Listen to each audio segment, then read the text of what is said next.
तो कैसे हैं आप। स्वागत है आपका मेरे YouTube चैनल में। आज की वीडियो में हम यहाँ पे देखेंगे तो जैसे कि हमारी यहाँ पे सीरीज़ चल रही है उत्तराखंड की इम्पोर्टेंट बुक, जिसमें हमने अभी तक अजय राव जी की बुक को हमने कंप्लीट कर लिया है और अब हमारी यहाँ पे राजेंद्र बलोदी जी की बुक को हम यहाँ पे देख रहे हैं। तो राजेंद्र बलोदी जी की जो बुक है उसका आज यहाँ पे पार्ट 2 है। और अगर आपने अभी तक जो अजय रावत जी की बुक को हमने कंप्लीट किया है उनको नहीं देखा है तो आप प्लेलिस्ट में जाके उनको देख सकते हैं। तो चलिए यहाँ पे जल्दी से शुरू करते हैं। पहला यहाँ पे क्वेश्चन है आज की वीडियो का, पश्चिमी नयार नदी का प्रारंभिक अवस्था में इसे क्या कहा जाता है। ठीक है, यानी कि जो पश्चिमी नयार नदी है जब इसका उद्गम होता है तो इसे शुरुआत में क्या कहा जाता है। तो जो पश्चिमी नयार है इसका उद्गम कहाँ से होता है, तो इसका उद्गम होता है दूधातोली के उत्तर पश्चिम से। ठीक है, इसका उद्गम होता है और इसको प्रारंभिक में क्या कहते हैं, तो ढैजुली गाड इसको कहा जाता है। इसके अलावा जो पूर्वी नयार नदी है तो पूर्वी नयार का उद्गम भी जखमौली धार श्रेणी यानी कि दूधातोली से होता है और पश्चिमी नयार का उद्गम भी दूधातोली श्रेणी से होता है। ठीक है, पूर्वी नयार और पश्चिमी नयार इन दोनों का संगम कहाँ पे होता है, तो इन दोनों का संगम होता है सतपुली में और आगे फिर ये चलकर फूलचट्टी नामक स्थान पर गंगा से मिल जाती है। ठीक है, जो पूर्वी नयार है, पूर्वी नयार के कुछ अन्य कौन कौन से नाम हैं, तो पूर्वी नयार को स्यूंसी गाड या कैन्यूर भी इसको कहा जाता है और पश्चिमी नयार को ढैजुली गाड भी कहा जाता है। अगला यहाँ पे क्वेश्चन है, चंपावत में स्थित घटको देवता का मंदिर किस पहाड़ी पर स्थित है। तो जो घटको देवता का मंदिर है ये कहाँ है, तो ये चंपावत में स्थित है और कौन सी पहाड़ी पर है, तो फुगर पहाड़ी पे ये स्थित है। अगला यहाँ पे हमारा क्वेश्चन है, उत्तराखंड का कुल भौगोलिक क्षेत्रफल है। तो उत्तराखंड का भौगोलिक क्षेत्रफल है 53,483 वर्ग किलोमीटर उत्तराखंड का भौगोलिक क्षेत्र है। ठीक है, भारत का उत्तराखंड मात्र 1.69% है। ठीक है, इसमें पर्वतीय जो क्षेत्र है तो 86.7% है और मैदानी जो क्षेत्र है वो है 13.83%। ठीक है, इसको हमें याद रखना है। ठीक है, उत्तराखंड का सबसे बड़ा जिला चमोली है और सबसे छोटा जिला चंपावत है। आगे यहाँ पे देखते हैं, अगला हमारा जो क्वेश्चन है, हिमालय का सबसे नवीन भाग है।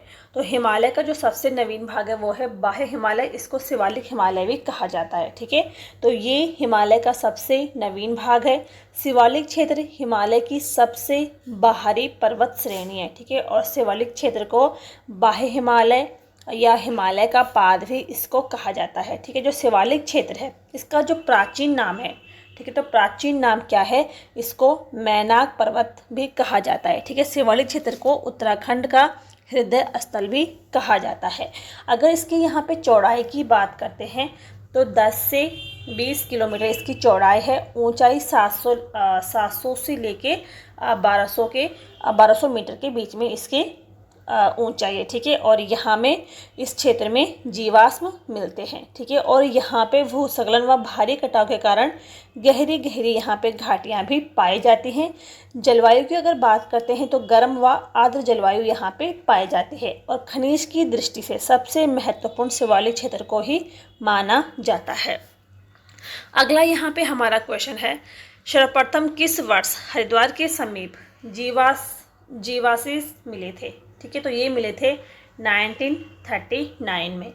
उत्तराखंड राज्य के संदर्भ में हिमालय क्षेत्र किसमें सर्वाधिक वर्षा होती है, तो अभी हमने ऊपर देखा बाह्य हिमालय क्षेत्र में होती है। ठीक है, अगला हमारा यहाँ पे क्वेश्चन है, शिवालिक पर्वत श्रेणी के संदर्भ में शिवालिक शब्द का अर्थ क्या है। तो ठीक है, तो शिवालिक शब्द का अर्थ है यहाँ पे शिव की बोहें। अगला यहाँ पे हमारा क्वेश्चन है, विशाल सीमांत दरार किनके बीच पाई जाती है।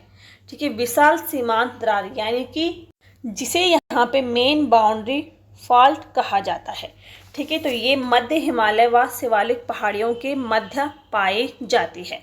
देखिए इस प्रकार मैंने यहाँ पे देखा, सबसे ऊपर है बृहद हिमालय, फिर है मध्य हिमालय और फिर है शिवालिक हिमालय। तो बृहद हिमालय के बीच MCT यानी कि मुख्य मध्यवर्ती भ्रंश पाई जाती है। ठीक है, मध्य हिमालय और शिवालिक हिमालय के बीच MBF पाया जाता है, यानी कि मेन बाउंड्री फॉल्ट इसे कहा जाता है। ठीक है, मध्य हिमालय और शिवालिक हिमालय के बीच बृहद हिमालय और मध्य हिमालय मेन सीटी यानी कि मुख्य सीमांत दरार यहाँ पे पाए जाते हैं। अगला यहाँ पे हमारा क्वेश्चन है, भाबर क्षेत्र का निर्माण किस युग में हुआ था? तो भाबर क्षेत्र का निर्माण होता है प्लेइस्टोसीन युग में। ठीक है, अगर भाबर क्षेत्र की चौड़ाई की बात करते हैं तो 10 से 12 किलोमीटर इसकी चौड़ाई है। इस क्षेत्र में भूमि ऊबड़ खाबड़ व मिट्टी, कंकड़, पत्थर, मोटे बालों से युक्त होती है। ठीक है, कृषि के लिए अनुपयुक्त मिट्टी भाबर क्षेत्र की मिट्टी को ही माना जाता है और इस क्षेत्र का निर्माण प्लेइस्टोसीन युग में हुआ था। भाबर क्षेत्र की जलवायु की बात करते हैं तो यहाँ पे उपोष्ण जलवायु पाई जाती है। ठीक है, अगला यहाँ पे हमारा क्वेश्चन है, किस क्षेत्र का निर्माण महीन कणों से हुआ है? तो ये हुआ है तराई क्षेत्र। तराई क्षेत्र गंगा के मैदानी भाग के उत्तर में। ठीक है, अगर तराई क्षेत्र की बात करते हैं तो इसकी जो चौड़ाई है तो इसकी चौड़ाई 20 से 30 किलोमीटर है और इस क्षेत्र का निर्माण महीन कण वाली अवसादों से हुआ है। ठीक है, तराई क्षेत्र की जो भूमि होती है तो इसकी जो भूमि होती है दलदली भूमि होती है और इसमें एक मोस्ट इम्पॉर्टेंट है कि इस क्षेत्र में पाताल तोड़ कुएं पाए जाते हैं। ठीक है, तो ये यहाँ पे क्वेश्चन बनता है कि पाताल तोड़ कुएं किस क्षेत्र में पाए जाते हैं? तो ये तराई क्षेत्र में पाए जाते हैं। ठीक है, जो पौड़ी और नैनीताल का इलाका दक्षिणी इलाका है तो इसी क्षेत्र में, ठीक है, यहाँ पे पाताल तोड़ कुएं पाए जाते हैं और ये जो क्षेत्र है तराई क्षेत्र में आता है। ठीक है, इसके अलावा इस क्षेत्र में दूसरे जो राज्य हैं पंजाब, हरियाणा, बंगाल आदि, तो यहाँ के लोग भी यहाँ पे बसे हैं। ठीक है, तराई जिले का गठन कब हुआ था? तो 1842 में होता है तराई जिले का गठन। अगला यहाँ पे हमारा क्वेश्चन है, उत्तराखंड राज्य को कितने भौगोलिक क्षेत्रों में बांटा है? ठीक है, तो उत्तराखंड राज्य को बांटा है 8 भौगोलिक क्षेत्र में। कौन कौन से हैं अभी हमने यहाँ पे देखा है। तो पहला यहाँ पे देखते हैं गंगा का मैदानी क्षेत्र। ठीक है, जो कि जिसमें हरिद्वार का अधिकांश भाग इसके अंतर्गत आता है और बाढ़ वाले क्षेत्र की मिट्टी को खादर कहा जाता है और गैर बाढ़ वाले क्षेत्र की मिट्टी को बांगर कहा जाता है। ठीक है, दूसरे पे है यहाँ पे तराई क्षेत्र जो कि गंगा के मैदानी भाग के उत्तर में है। ठीक है, तीसरा है यहाँ पे भाबर क्षेत्र जिसका निर्माण प्लेइस्टोसीन युग में हुआ है। चौथा है शिवालिक क्षेत्र जो कि भाबर के उत्तर का क्षेत्र है। ठीक है, और पांचवा है यहाँ पे दून द्वार क्षेत्र। दून द्वार क्षेत्र यानी कि शिवालिक व मध्य हिमालय के बीच स्थित चौरस व क्षैतिज घाटियाँ इसमें पाई जाती हैं।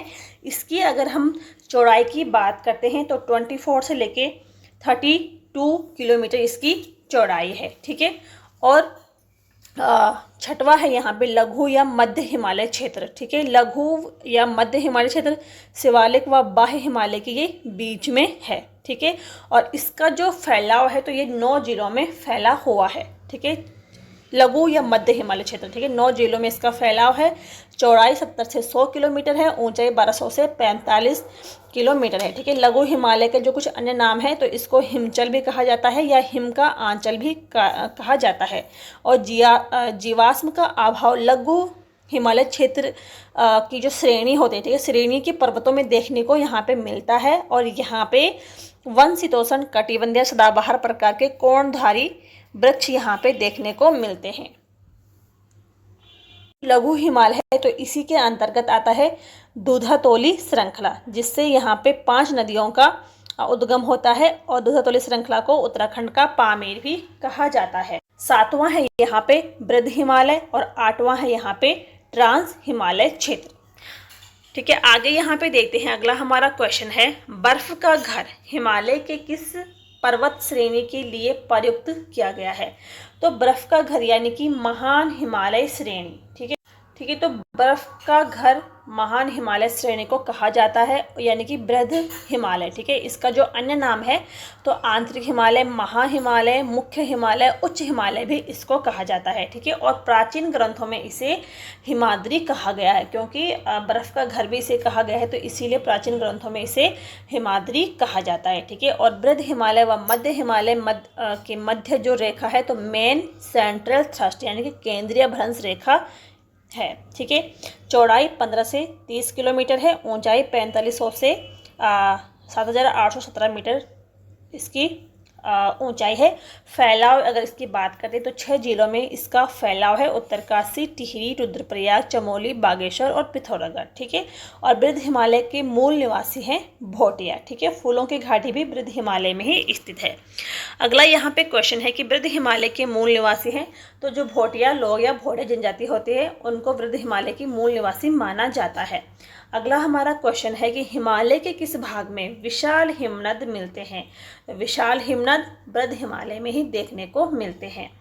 आगे यहाँ पे देखते हैं उत्तराखंड के ग्लेशियर, ये किस युग के हैं, तो ये यहाँ पे प्लीस्टोसीन युग के पाए गए हैं। अगला यहाँ पे क्वेश्चन है कि दूनागरी, कामेट, चौखंबा तथा बंदरपुर जैसी पर्वत चोटियाँ किस हिमालय श्रेणी में स्थित हैं, तो ये महाहिमालय में देखने को मिलती हैं।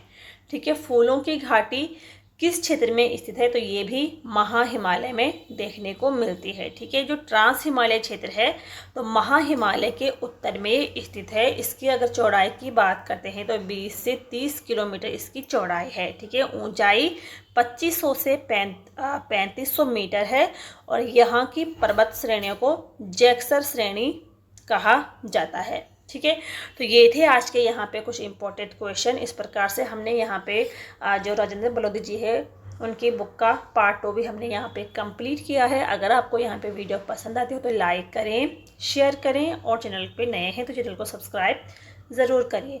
तो मिलते हैं नेक्स्ट वीडियो में, तब तक के लिए थैंक यू।